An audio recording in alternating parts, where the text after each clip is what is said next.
Pues hermanos, estamos en esta en el mes de septiembre, transición entre el libro de Eclesiastés y el libro de Job, que será el próximo libro que vamos a predicar en el mes de octubre.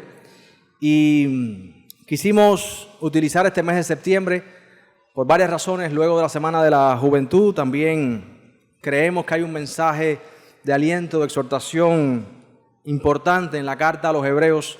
Por eso decidimos exponer 4 sermones en esta epístola y que sirvan como aliento en medio del camino entre el libro de Eclesiastés y el libro de Job, para que podamos continuar edificando con sabiduría y estemos seducidos por las cosas correctas, estemos creciendo en convicciones profundas de quiénes somos en el Señor y lo que el Señor demanda de cada uno de nosotros y la esperanza que juntamente tenemos todos en Cristo. Así que esta mañana, después de haber escuchado el sermón del pastor Liván el pasado domingo en capítulo 1, vamos a estar en el capítulo 2 de la epístola a los Hebreos, y para la próxima semana estaremos en el capítulo 12 y el capítulo 13. Así que son como las 2 etapas del libro, y a partir de ahí recibir la exhortación que este libro nos da a través de su autor. Así que recuerden que la carta a los Hebreos, mientras va buscando el capítulo 2, también recuerde apagar su celular, que no moleste a los hermanos que están más cerca o distraiga a usted mismo. La carta a los Hebreos está escrita para dar aliento, es un aliento pastoral, evidentemente es como un sermón a creyentes que están en peligro. No hay saludos en la carta, no hay destinatarios, es como que urge empezar con lo importante. No hay protocolo, hay una urgencia. Ellos están necesitados de escuchar estas verdades.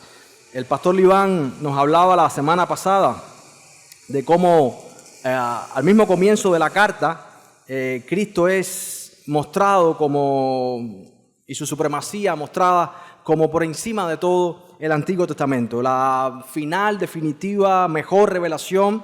Y esta es la manera en que el autor está desarrollando su argumento en todo el libro. Jesús es superior a los ángeles. En el capítulo 1, Él es la definitiva revelación de Dios, como acabo de decir. Él es más grande que Moisés. En el capítulo 3, Él es gran sumo sacerdote. Él es el mediador de un mejor y nuevo pacto con mejores promesas, y cómo el creyente debe aplicar la obra de Cristo, el Evangelio, a sus vidas y vivir por la fe. En el capítulo 13 veremos la conclusión en su momento acá, dentro de 2 domingos. Así que el pasaje que expondremos hoy, que es el capítulo 2, versículos 1 al 4, es la primera exhortación de la carta. Estos 4 versículos, vestidos con una advertencia, estos versículos. Y después, los versículos del 5 al 18, tendremos el segundo discurso, que es Jesús, el precursor perfeccionado. Vamos a ver cómo y por qué fue necesaria su encarnación, su sacrificio, su muerte, y quién es Jesús hoy, y a quién vino a salvar, y cómo entonces esto debe animarnos, porque Él nos socorre a todos los que estamos siendo tentados. Así que vamos a leer el texto de Hebreos capítulo 2, oramos al Señor y que Él nos dé la sabiduría que necesitamos para entender. Dice la Escritura, por tanto, Hebreos capítulo 2, versículo 1, es necesario que con más diligencia atendamos a las cosas que hemos oído, no sea que nos deslicemos. Porque si la palabra dicha por medio de los ángeles fue firme, y toda transgresión y desobediencia recibió justa retribución, ¿cómo escaparemos nosotros si descuidamos una salvación tan grande, la cual, habiendo sido anunciada primeramente por el Señor, nos fue confirmada por los que oyeron? Testificando Dios juntamente con ellos, con señales y prodigios y diversos milagros y repartimientos del Espíritu Santo según su voluntad. Porque no sujetó a los ángeles el mundo venidero, acerca del cual estamos hablando. Pero alguien testificó en cierto lugar diciendo, ¿qué es el hombre para que te acuerdes de él? ¿O el hijo del hombre para que le visites? Le hiciste un poco menor que los ángeles. Le coronaste de gloria y de honra y le pusiste sobre las obras de tus manos. Todo lo sujetaste bajo sus pies. Porque en cuanto le sujetó todas las cosas, nada dejó que no sea sujeto a él. Pero todavía no vemos que todas las cosas le sean sujetas. Pero vemos a aquel que fue hecho un poco menor que los ángeles, a Jesús, coronado de gloria y de honra, a causa del padecimiento de la muerte, para que por la gracia de Dios gustase la muerte por todos. Porque convenía a aquel por cuya causa son todas las cosas, y por quien todas las cosas subsisten, que habiendo de llevar muchos hijos a la gloria, perfeccionase por aflicciones al autor de la salvación de ellos. Porque el que santifica y los que son santificados, de uno son todos. Por lo cual no se avergüenza de llamarlos hermanos, diciendo: anunciaré a mis hermanos tu nombre, en medio de la congregación te alabaré. Y otra vez, yo confiaré en él. Y de nuevo, he aquí yo y los hijos que Dios me dio. Así que, por cuanto los hijos participaron de carne y sangre, él también participó de lo mismo, para destruir por medio de la muerte al que tenía el imperio de la muerte, esto es, al diablo, y librar a todos los que por el temor de la muerte estaban durante toda la vida sujetos a servidumbre. Porque ciertamente no socorrió a los ángeles, sino que socorrió a la descendencia de Abraham. Por lo cual debía ser en todo semejante a sus hermanos, para venir a ser misericordioso y fiel sumo sacerdote en lo que a Dios se refiere, para expiar los pecados del pueblo.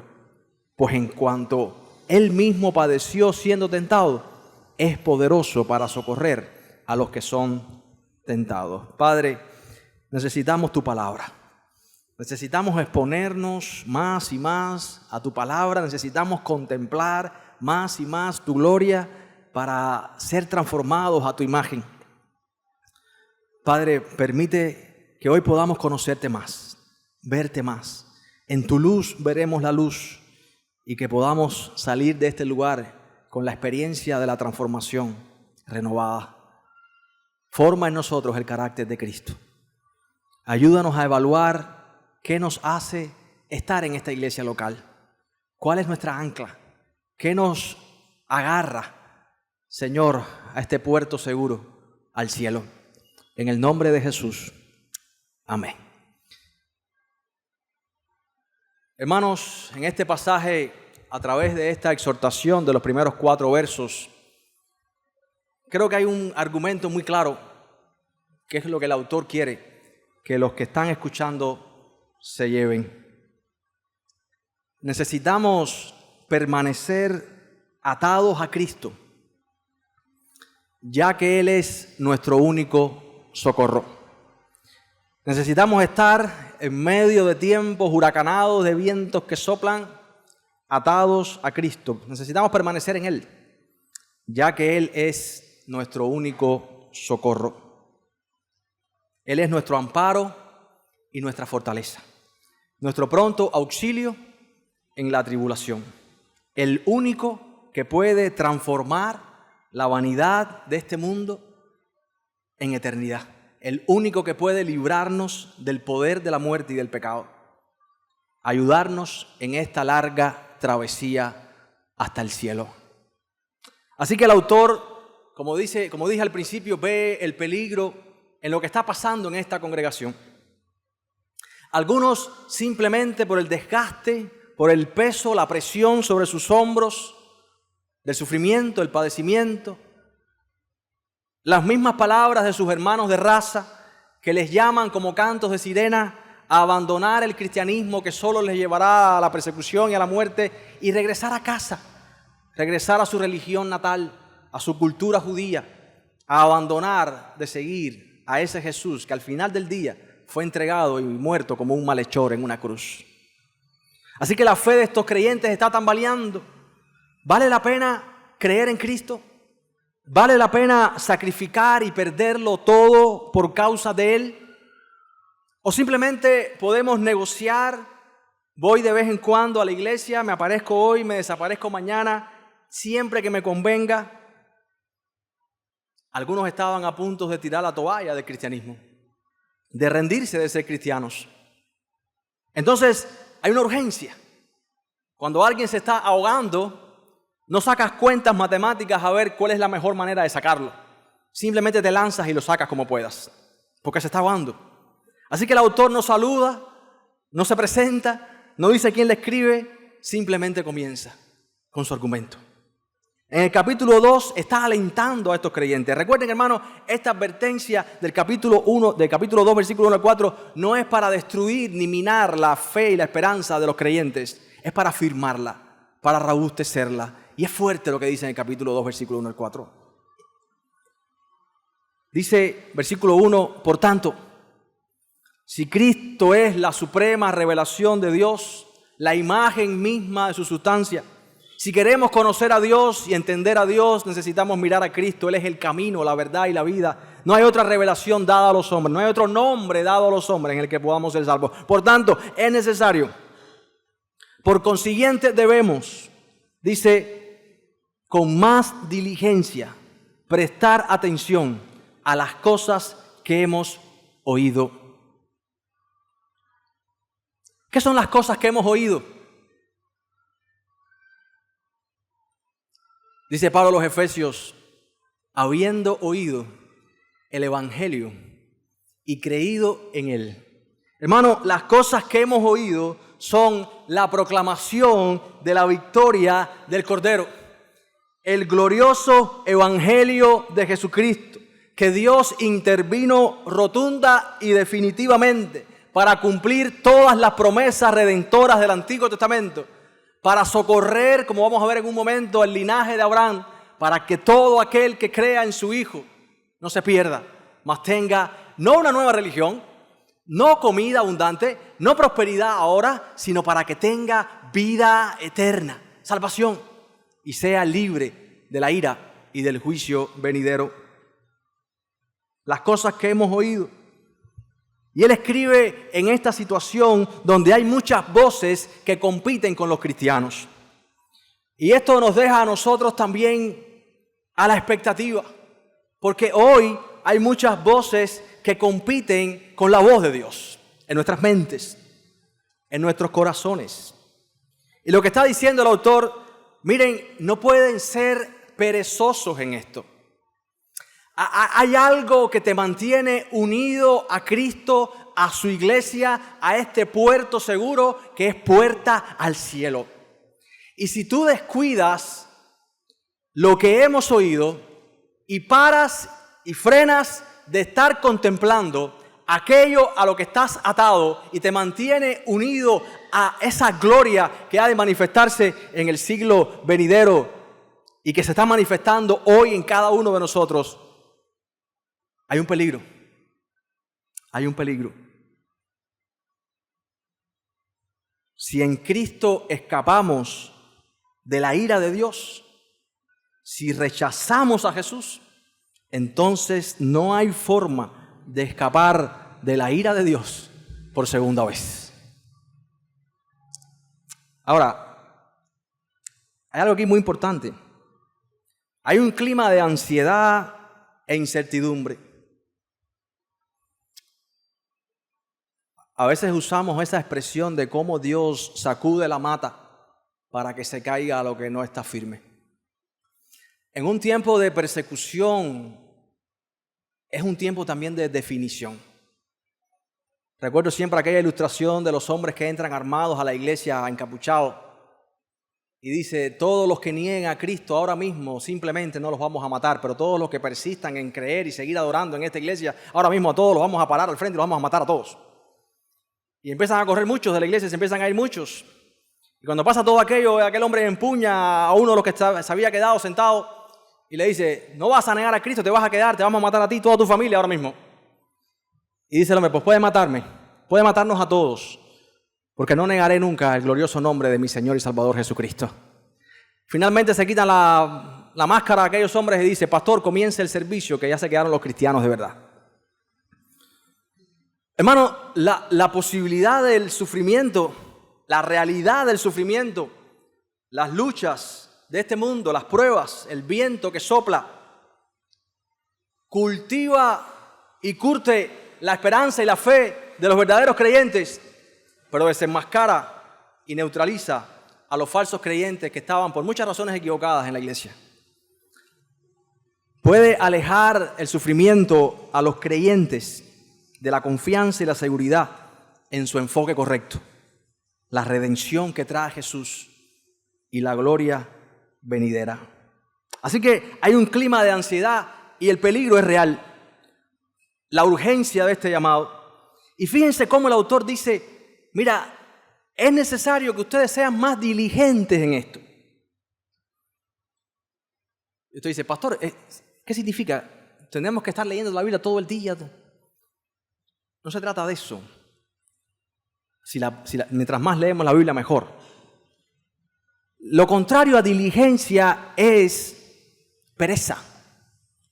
Y podemos ser muy perezosos en cuanto a los asuntos espirituales y muy diligentes. Por ejemplo, si tenemos cita en la embajada española o en la embajada americana, si hay que estar a las 6, estamos a las 4 de la mañana. Somos muy diligentes. Pero cuando convocamos un culto de oración o leer la palabra, estudiar un estudio bíblico, acabo de empezar a las 8, llego a las 9 menos cuarto para irme a parque con mis amigos. Hermano, el autor está diciendo, ¿sabes qué? Esto es serio. Esto es más importante que la visa americana o la residencia o la ciudadanía. Esto es algo serio con tu alma. Todo lo demás es temporal. No es que llegues tarde a la cita americana, si tienes que llegar temprano, Pero esto es más importante. Y dice, no sea que qué.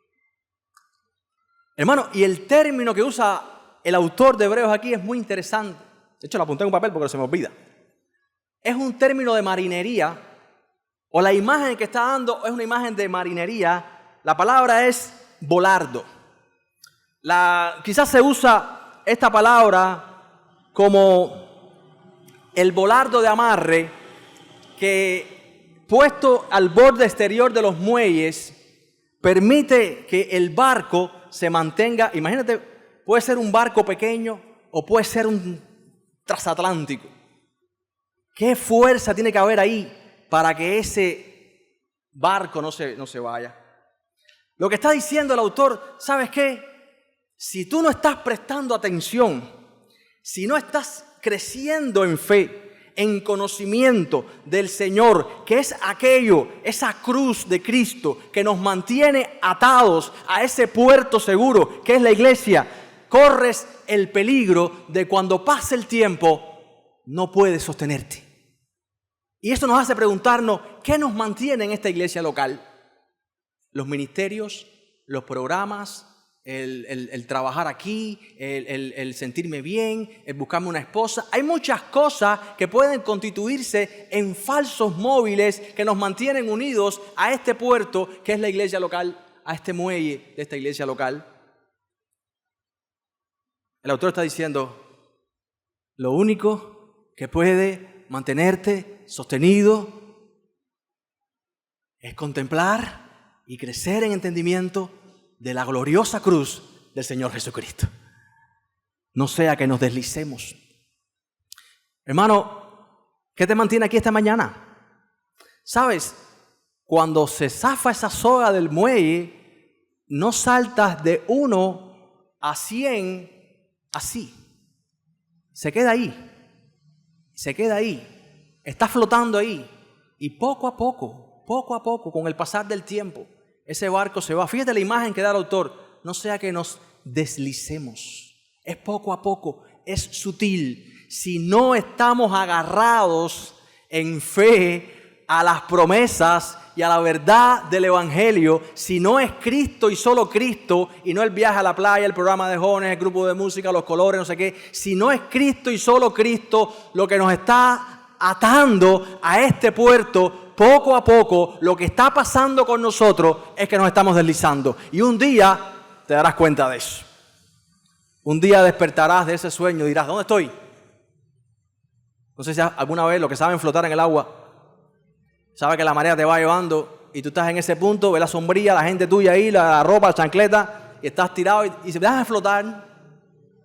Y cuando te despiertas, dices, ¿dónde está? la marea te llevó, bueno, eso es un mar en calma, ¿no?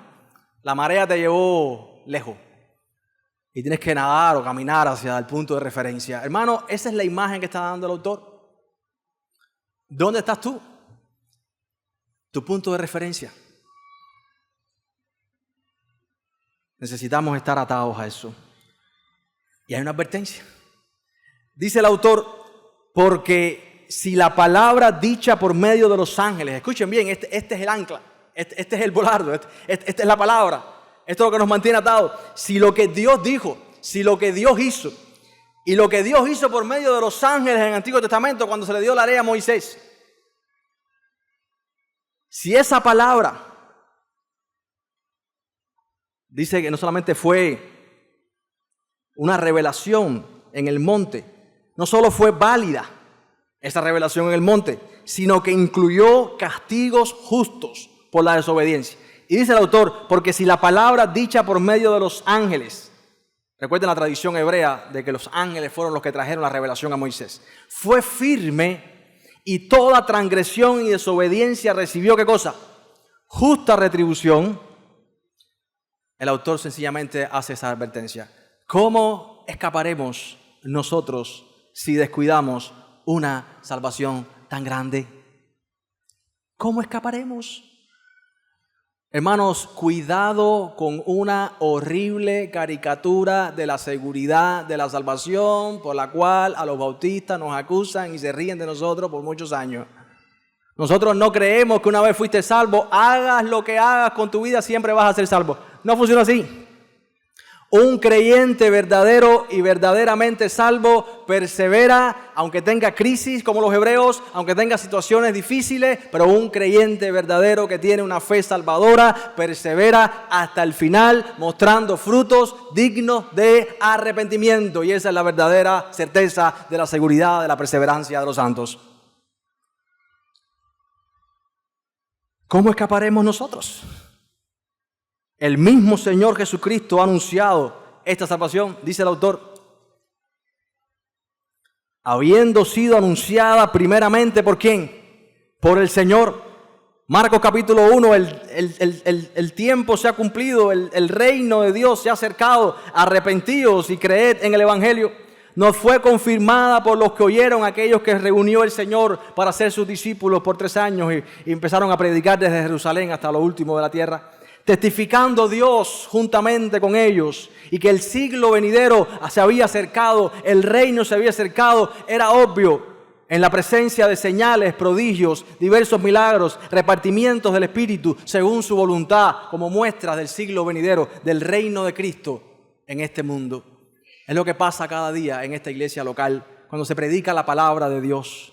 Prodigios, milagros, no solamente gente que se le empasta una muela, gente que entiende el Evangelio, gente que pasa de las tinieblas en su mente vana a la luz verdadera, gente que comprende sus pecados, que puede identificar correctamente su salud espiritual, gente que está creciendo en la vida eterna. Y si Dios le sana una muela a alguien, amén y aleluya. Pero te puedes ir con la muela sana para el infierno. Y todos los que estamos aquí somos testigos de cómo Dios hace milagros con nosotros todos los días. Si no, pregúntate cómo estamos aquí. ¿Cómo llegamos a hoy? Por la gracia de Dios. Porque no sujetó, dice el versículo 5. Y ahora no solamente la advertencia, sino que va a empezar a desarrollar el argumento. No quiero empezar a desarrollar este argumento que viene en el versículo 5 sin dejar de decir una vez más que esta advertencia severa es un muro de contención para que los verdaderos creyentes perseveren. Así como la palabra predicada es el medio escogido por Dios para que los escogidos escuchen, crean y se conviertan y se salven, las advertencias en la palabra funcionan como los muros de contención para que los escogidos, una vez más, perseveren hasta el final. Así que esto no está rompiendo, ni minando, ni destruyendo la esperanza de los creyentes, sino que la está fraguando, la está curtiendo para que revisemos nuestro corazón. Y ahora el autor pasa en el verso 5 a su segundo discurso, para que ellos entiendan de quién se apartarán si se rinden de Jesús. Y se centra entonces en los padecimientos del Señor y en el por qué de los mismos. Dice, bueno, por si se perdieron un poco, lo que estamos hablando es del mundo venidero, de la nueva creación, del siglo venidero. Porque no sujetó, dice ahora, a los ángeles. Ellos pensaban que Jesús, por haberse hecho hombre, era inferior. Y dice, cuidado, no sujetó a los ángeles el mundo venidero. Y de esto es lo que estamos hablando. Y ahora va a citar el Salmo 8 y dice, pero alguien testificó en cierto lugar diciendo, ¿qué es el hombre para que te acuerdes de él? ¿O el hijo del hombre para que le visites? Le hiciste un poco menor que los ángeles, le coronaste de gloria y de honra y le pusiste sobre las obras de tus manos. Todo lo sujetaste bajo sus pies. Quizás algunos de ellos decían, ¿cómo seguir a un Cristo que participó de las limitaciones humanas? ¿Cómo podía Él ser superior si padeció como un malhechor? Recuerden que para estos creyentes la cruz de Cristo, que como dijimos es esa pieza en el muelle que nos mantiene agarrados al puerto, la cruz de Cristo ahora era motivo de tropiezo y estorbo. Ellos estaban siendo tentados a volver atrás. Así que lo que está diciendo el autor es, esperen un momento. El mundo venidero, ¿saben qué? Porque para un judío el día del Señor representaba esa convergencia de los dos siglos, del siglo presente y el siglo venidero. El mundo venidero no estará sujeto a los ángeles.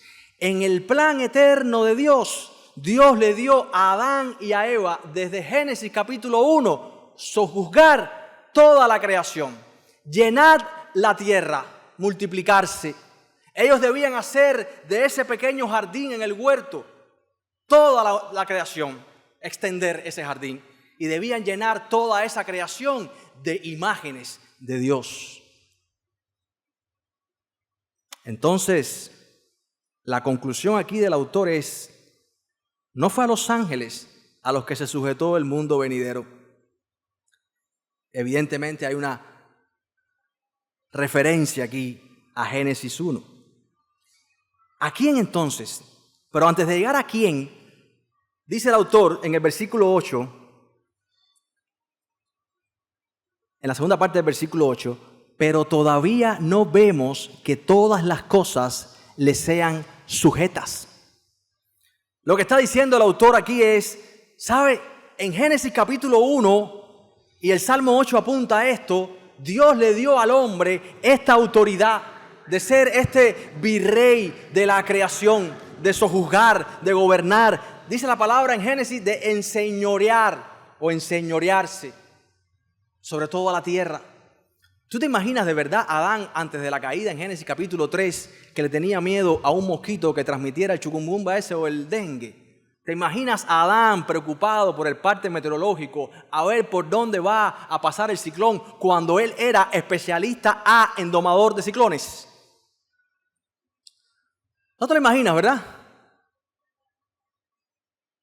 Ahora el ser humano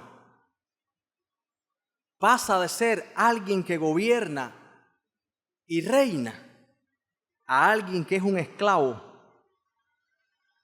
El hombre, en vez de ser un conquistador por causa de la caída en Génesis capítulo 3, pasa a ser ¿qué cosa? Un conquistado. Y si no, pregúntale al COVID.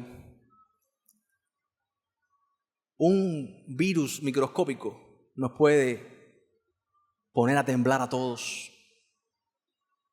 Los seres humanos pensamos que porque ha avanzado tanto la ciencia y hemos llegado tan lejos, hasta se dice que pisamos la luna. Algunos dicen que no fue real, que fue una película montada. Estamos conquistando el mundo. Pero la triste realidad es que lo que está pasando de verdad es que el mundo nos está conquistando una y otra vez a nosotros. Un simple ejemplo de eso es que la muerte triunfa en todo lugar y nadie, no importa quién sea, lo que tenga, donde viva, puede escapar. Esa bendición concedida en el jardín del Edén a Adán fue perdida por la desobediencia del hombre y el ser humano que debía gobernar simplemente ahora dice la palabra que es un esclavo.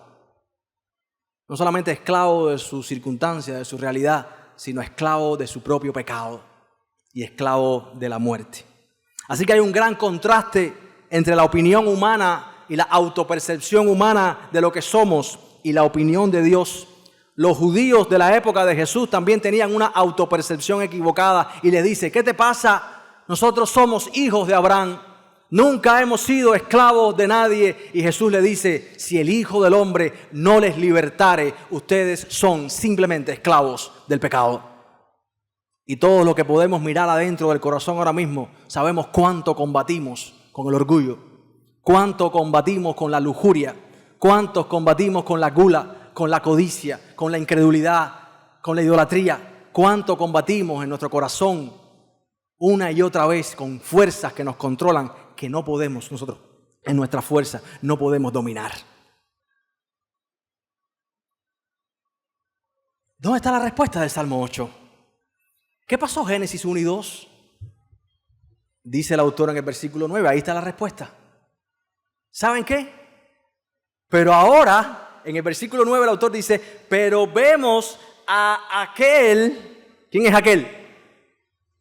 Jesucristo. Aquel que fue hecho un poco menor que los ángeles. Sí, Él se encarnó. Él dejó su gloria. Él se humilló siendo el Señor. Se hizo ahora hombre menor que los ángeles. Se puso por debajo. Y dice abiertamente, por si le quedaba duda a alguien, dice, a Jesús coronado de gloria y de honra. Lo está viendo como Juan en Apocalipsis.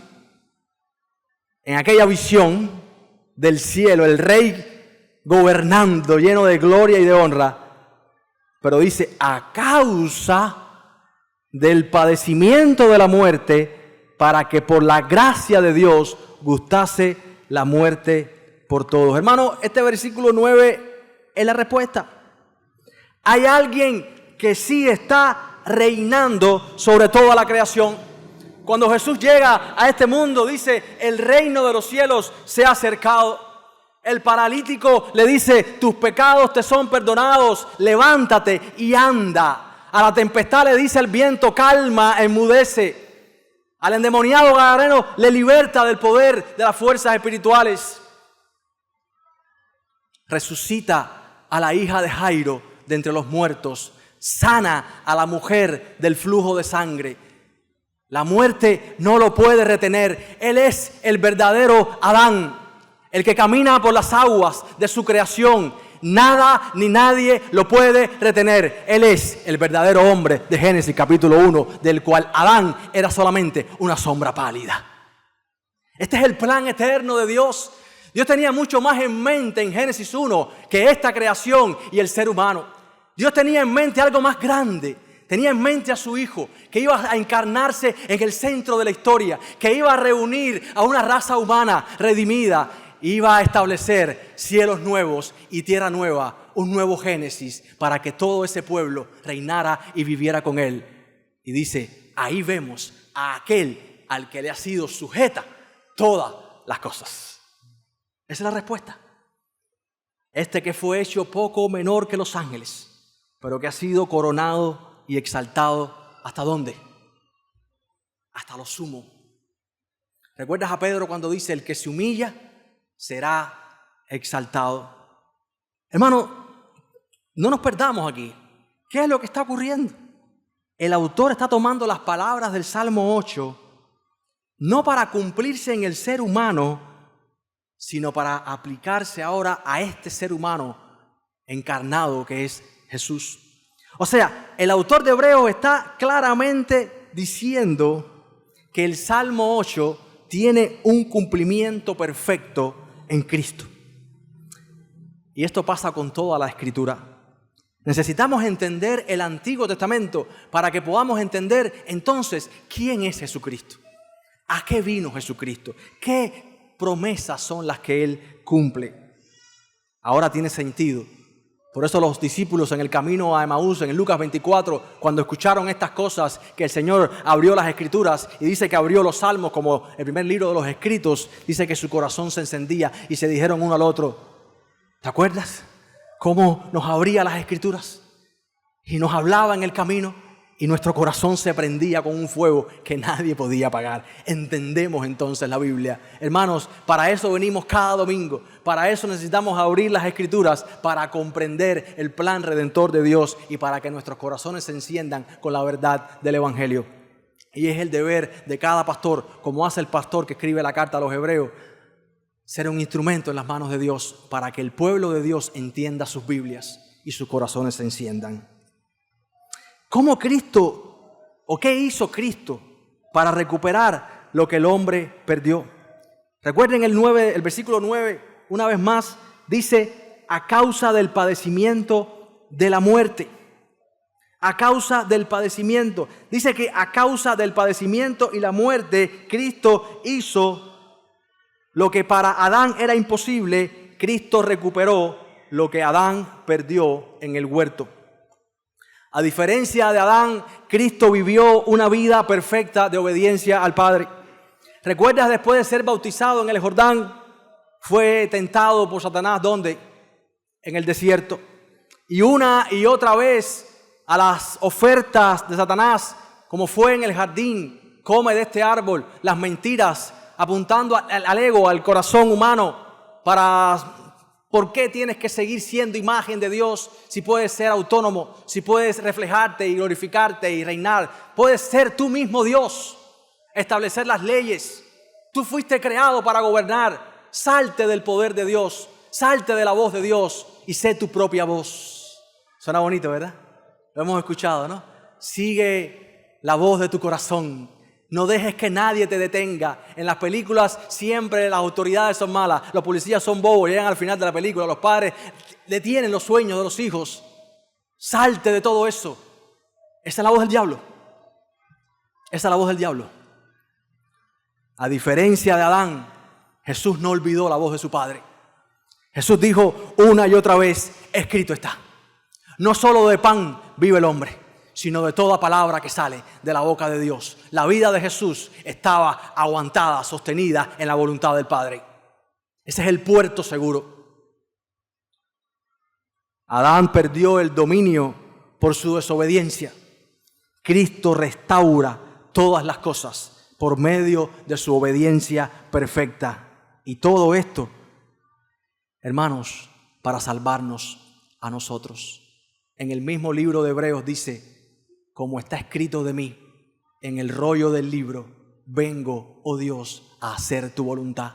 Ningún ser humano, desde Génesis 3:15, ningún ser humano está habilitado, capacitado.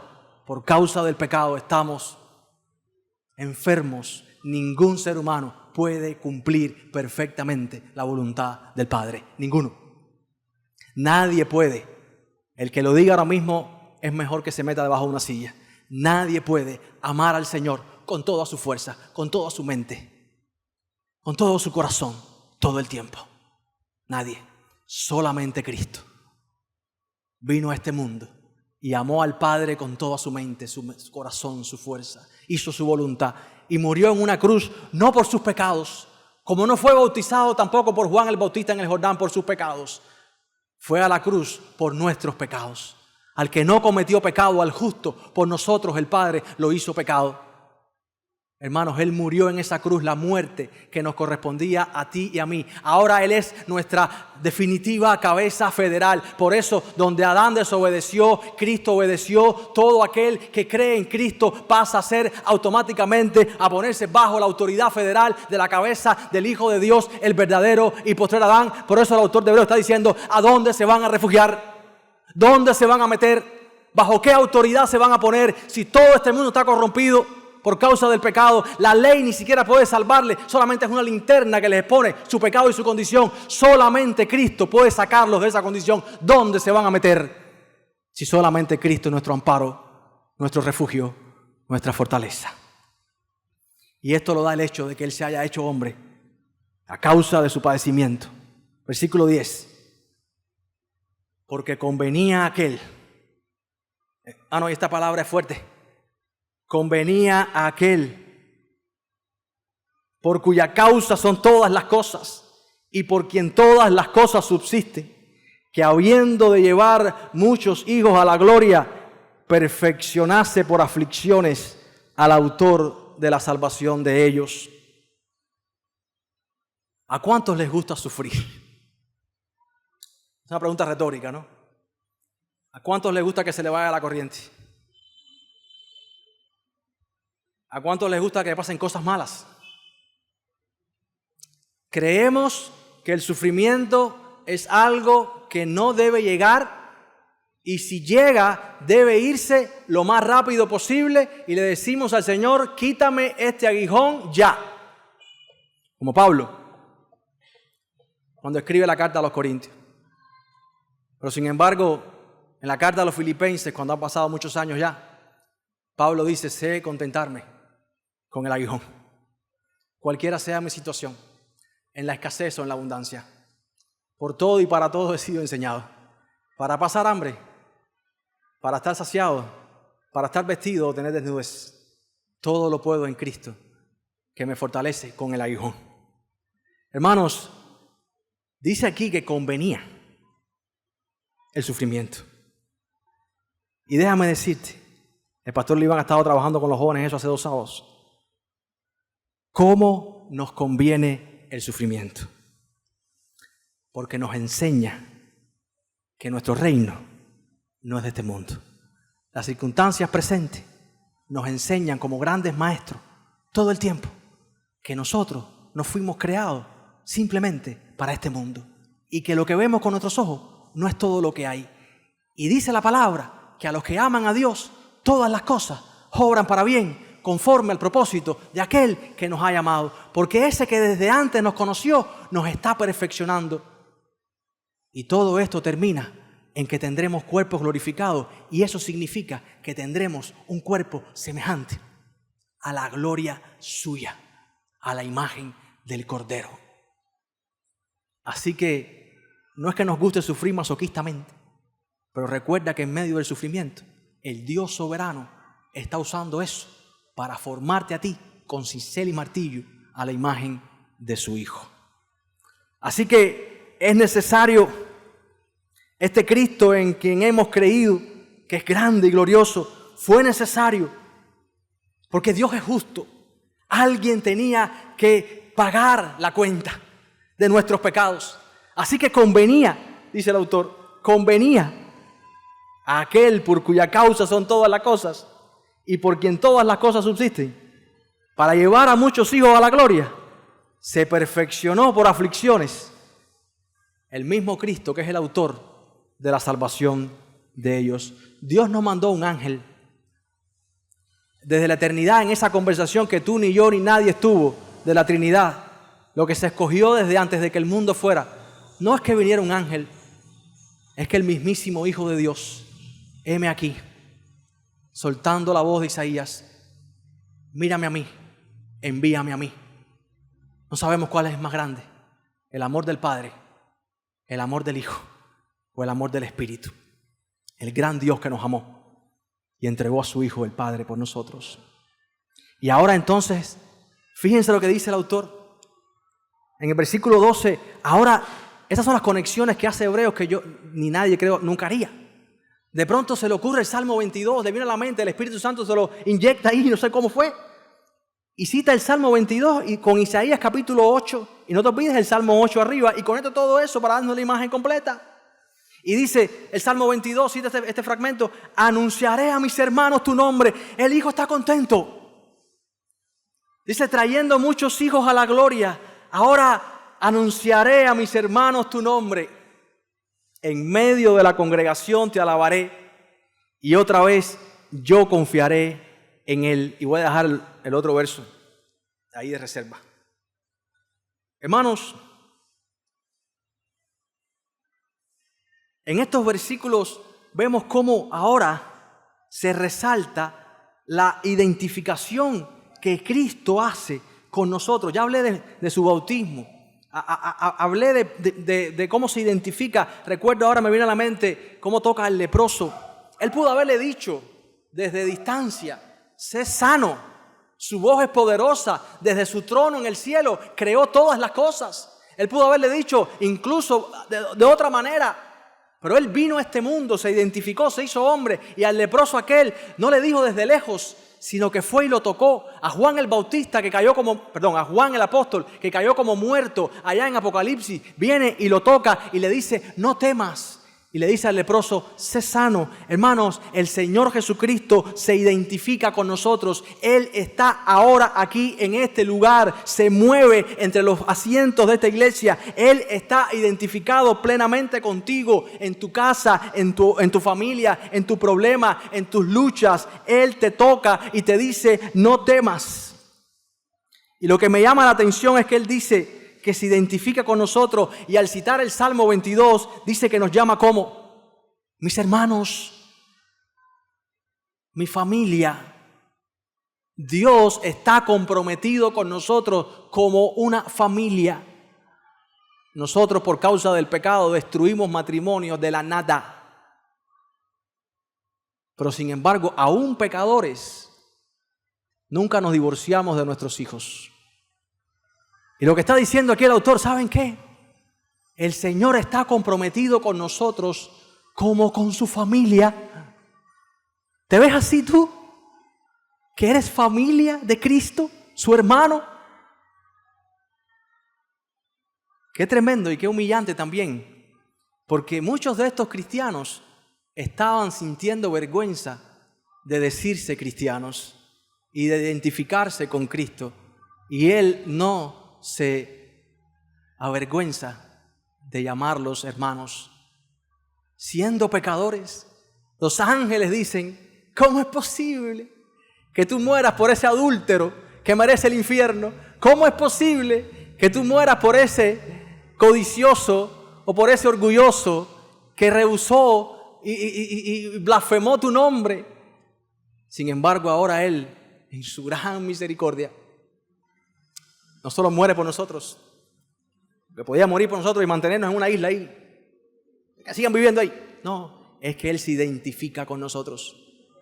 Está cerca y nos llama hermanos. ¿Sientes tu vergüenza del Señor? En tu escuela, en el trabajo, en el vecindario, ¿sientes vergüenza de decir que eres cristiano? Que Jesús es tu Señor, es tu Rey, tu Salvador. El segundo de estos pasajes, como decía, es Isaías capítulo 8. Y dice entonces el texto, versículo 13, dice, y de nuevo, he aquí, yo y los hijos que me dio, que Dios me dio. ¿Cómo conecta esto? El contexto de Isaías es un contexto de juicio por parte de Dios. Dios ha escondido su rostro de la casa de Jacob, pero Isaías es la respuesta de la misericordia de Dios. Y ahora Isaías, en el capítulo 8, versículo 17, va a seguir confiando en Él. Y sus hijos, los que escuchan el mensaje de Isaías, serán como ese remanente fiel que va a cruzar el juicio, pero van a encontrar salvación al final. Estos hijos se refieren a hijos de Dios. Dios le dio a estos nombres a Isaías, a estas personas. ¿Por qué hace esto el autor? ¿Por qué hace esta comparación? Así como Isaías estaba delante de Dios, rodeado por los hijos que Él le había dado, que eran un remanente fiel en un tiempo de incredulidad, de la misma manera, Cristo está ahora, les dice el autor, entre su pueblo como el verdadero Isaías. Él es el remanente fiel. Él es el único ser humano que obedece a Dios y no es idólatra. Y Él es una señal ante un mundo incrédulo. Y todos los que crean en Él, esos hijos que Él va a llevar a la gloria, serán esa señal, esa luz a las naciones que cumplirán todas las promesas de redención desde Génesis capítulo 12. En el llamamiento a Abraham. Así que toda esta parte es para mostrarnos, hermanos, vean, hermanos, hijos, la familiaridad que Cristo ha ganado para nosotros, la iglesia. Y yo creo, hermanos, y pongo un paréntesis, que la iglesia de hoy necesita recobrar esta fraternidad, esta familiaridad. Tristemente, la mayoría de los creyentes se ven solo el domingo y en el mejor de los casos algún día entre semana y en el contexto igual de algún programa o actividad de la iglesia. Hermanos, no somos simplemente espectadores de un show cada domingo. Somos una familia. Necesitamos pasar tiempo juntos, no con un grupito nada más, que son como tú, así más o menos, sino con toda la iglesia. Es difícil, somos bastante. Pero necesitamos empezar a pasar más tiempo juntos, a compartir, a conocernos. Por eso los domingos estoy reventado después que predico, perdón la palabra, 2 sermones acá y digo, voy a jugar voleibol con los muchachos. No me lesiono porque no juego, porque si no me lesionaba. Pero si me lesiono con ellos y me pongo lo que haya que ponerse. Hermanos, necesitamos pasar tiempo con los hermanos, tiempo con tu familia, conocernos. Que no somos iguales, es verdad. Que tenemos conflictos muchas veces, es verdad. Sin embargo, como una buena familia, tenemos gracia también de Dios para resolver francamente cada una de nuestras diferencias y seguir adelante, enfocados en lo importante, en el nombre del Señor Jesucristo, para traer gloria a Él y no a nosotros mismos. Me quedan unos pocos minutos, pero fíjense ahora, a partir del verso 14, sube la intensidad. Así que es una conclusión: por cuanto los hijos participaron de carne y sangre, Él también se encarnó, Él también participó de lo mismo. ¿Para qué? Este es el corazón del Evangelio, ¿eh? Para destruir por medio de la muerte al que tenía el imperio de la muerte, esto es, al diablo. Porque la palabra de Dios dada en Génesis capítulo 2 al hombre es: si comes de ese fruto, ciertamente ¿qué? Morirás. La paga del pecado es ¿qué? Muerte.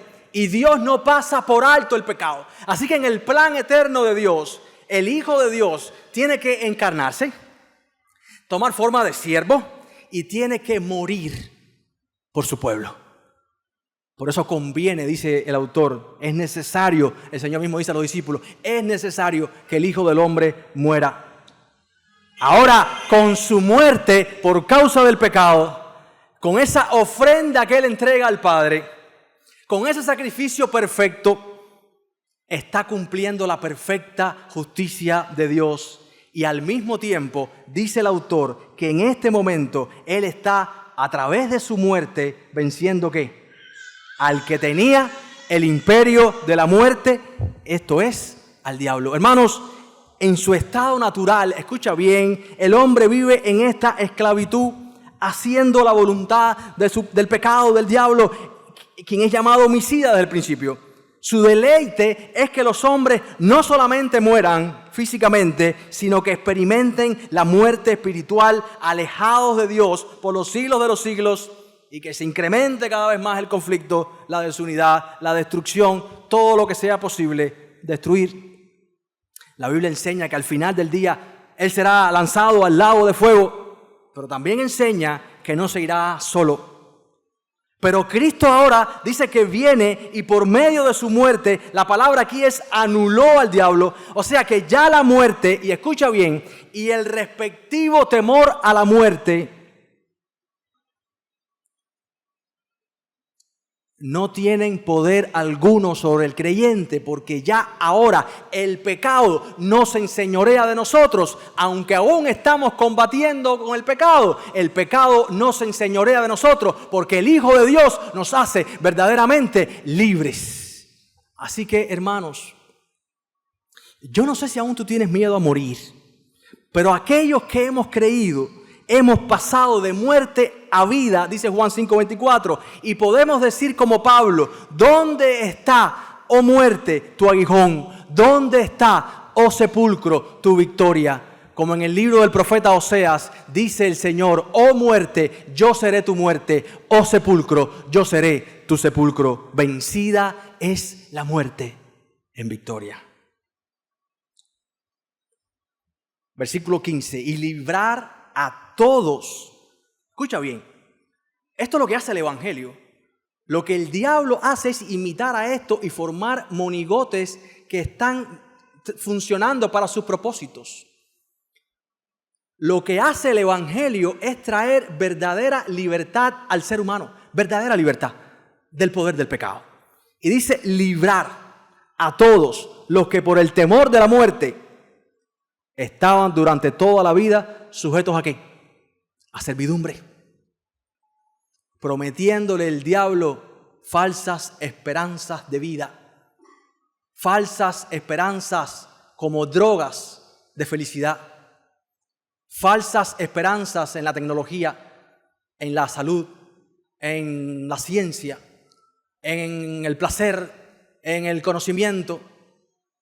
Y está diciendo solamente el Evangelio, solamente Cristo puede liberar a la gente del verdadero problema, que están sujetos al temor de la muerte y por tanto sujetos a servidumbre, a esclavitud. Pero ahora que Cristo venció la muerte, hermanos, ¿qué temor nos queda? Solamente temer a aquel que puede no solamente sanar nuestros cuerpos, sino que puede enviar al infierno. Temor solamente al Señor. Y no un temor de pánico, sino un vivir ahora diferente conforme a su voluntad. Y el autor vuelve al tema de los ángeles, porque este es el punto que estaba ellos teniendo dudas, estaban teniendo profundas incertidumbres. ¿Saben qué? Versículo 16, porque ciertamente no socorrió a los ángeles. Satanás va a ser vencido y juntamente con él todos aquellos ángeles que se rebelaron en el cielo y todos aquellos que creyeron en él y siguieron su liderazgo. Pero dice, él no socorrió a los ángeles, sino que socorrió ¿a qué? A la descendencia de Abraham. Hermanos, y esto es muy importante. En Génesis capítulo 12 dice que Dios, después de Babel y la dispersión de las lenguas, donde la raza humana se dispersó y no se entendían, la respuesta a Babel es el llamamiento a Abraham. Y Dios llama a Abraham y le dice, Abraham, en tu simiente serán benditas todas las familias de la tierra. Haré de ti una gran nación. Te daré una tierra donde fluye leche y miel. En tu simiente habrá bendición para toda la raza humana. Y lo que está diciendo aquí el autor es que Cristo, como este cordero sacrificado, no solamente por Israel, nación étnica, sino que Él viene a socorrer a toda la descendencia de Abraham. Porque en la simiente de Abraham, que es Jesucristo, serían bendecidas todas las familias de la tierra. Así que déjame decirte, mi hermano y mi hermana, que el día en que tú crees en Jesucristo y naces de nuevo, automáticamente tú pasas a ser parte del linaje escogido que dice Pedro, el real sacerdocio, esa nación santa, pueblo adquirido por Dios, descendiente espiritual por la fe del patriarca Abraham. ¿Sabías eso? Tú ni sabes dónde estaban tus ancestros hace 500 años. ¿Qué sabes tú? Si tu familia hace 1000 años eran violadores en Europa o estaban tocando coco allá en África. No sabemos. Pero ahora por la fe dice que todo aquel que cree en el Hijo se convierte automáticamente en linaje de Abraham. Y entonces nuestra genealogía es la mismísima genealogía de Abraham, donde Cristo, nuestro cabeza federal, ahora es nuestro representante delante de Dios. Y por esa cabeza entramos todos al reino de los cielos. No tengo más tiempo para desarrollar esto, pero dice el versículo 17, por lo cual... Por esta razón, hermanos, la caída en Génesis 3 no fue dentro de Israel a una nación, fue la raza humana. Abraham ni siquiera era israelita.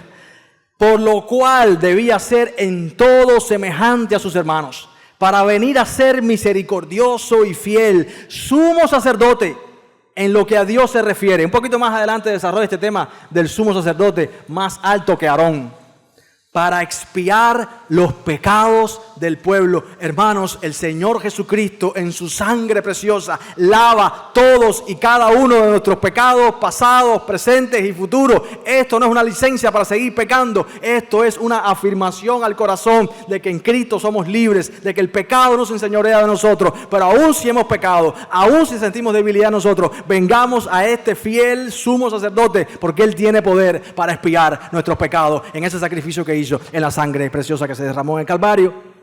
Pues en cuanto dice el autor además, Él mismo padeció siendo tentado. Satanás se atrevió a eso.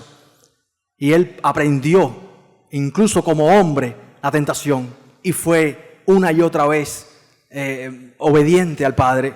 Dice, ahora Él conoce todas nuestras tentaciones. Él conoce todas nuestras debilidades. No es que se lo contaron, no es teológicamente, no es saber intelectualmente que el fuego quema, sino que me quemé, lo sé, lo viví. Y ahora dice que Él es poderoso para socorrerte a ti en todos los fuegos en los que te metes o en los que te mete la realidad que vives. Pero Él es poderoso para socorrer a todos los que son, ¿qué cosa? Tentados. Hermanos, no sé cómo estás esta mañana. Evidentemente tenemos que terminar el sermón. Pero, ¿estás siendo tentado tú? Sí. ¿Estás desanimado en algunas áreas? ¿Tienes deseos de desistir, de rendirte? ¿Crees que tu matrimonio, por ejemplo, es una rutina fracasada? ¿Que no tienes fuerza para seguir luchando en la crianza de tus hijos? Hermano, podemos enumerar y enumerar montones de situaciones en las que día a día nosotros nos vemos envueltos. No volveré a ver a mi hijo que se fue, que ahora quitaron el parol. ¿Qué será de este país? La termoeléctrica la arreglarán. Hermano, permanece en Cristo una y otra vez, cada día. Aférrate al único que tiene poder para socorrernos. ¿Y sabes qué? Serás socorrido en medio de tu tentación. Tenemos a este gran Salvador que nos ama con amor eterno. Expongámonos, hermanos, a la grandeza de Cristo. Entendamos que no hay nadie como Él. Que Cristo es y seguirá siendo cada día nuestro único amparo, nuestra única fortaleza en medio de las tribulaciones. Afirma tu corazón en la verdad. ¿A qué estás anclado a esta iglesia? ¿Qué es lo que te motiva a venir cada semana? No estamos atados por cosas externas, sino que la cruz de Cristo nos ha llamado y que nuestra fe esté amarrada y sostenida a la profunda verdad del Evangelio, que Cristo murió por nuestros pecados y que ni el cielo ni la tierra, ni ninguna cosa creada, ni ángeles, ni principados, ni potestades, ni ninguna otra cosa nos podrá separar del amor de Dios que es en Cristo Jesús, Señor nuestro. Oremos, mis hermanos. Padre, en esta mañana, en esta hora, que podamos creer que la única esperanza para nosotros es Jesucristo. Y que este Cristo sea nuestro deleite. Delicias a tu diestra para siempre tendremos. Que su sacrificio en la cruz esté siempre presente en nuestras mentes. Cuando fallemos, cuando hagamos lo incorrecto, cuando nos comportemos de forma impropia, cuando caigamos y nos sintamos sin esperanza, cuando el peso del sufrimiento sea tanto que dobla nuestras rodillas, cuando tenemos ganas de gritar y salir y rendirnos. Padre, que recordemos que tenemos en los cielos un misericordioso sumo sacerdote que puede socorrernos y que nos ha dado libertad para siempre. Que en Cristo tenemos un mejor rey, un mejor país, un mejor gobierno, una mejor vida, mayores y mejores promesas, riquezas para siempre. En el nombre de Jesús. Amén. Que Dios lo bendiga, mis hermanos.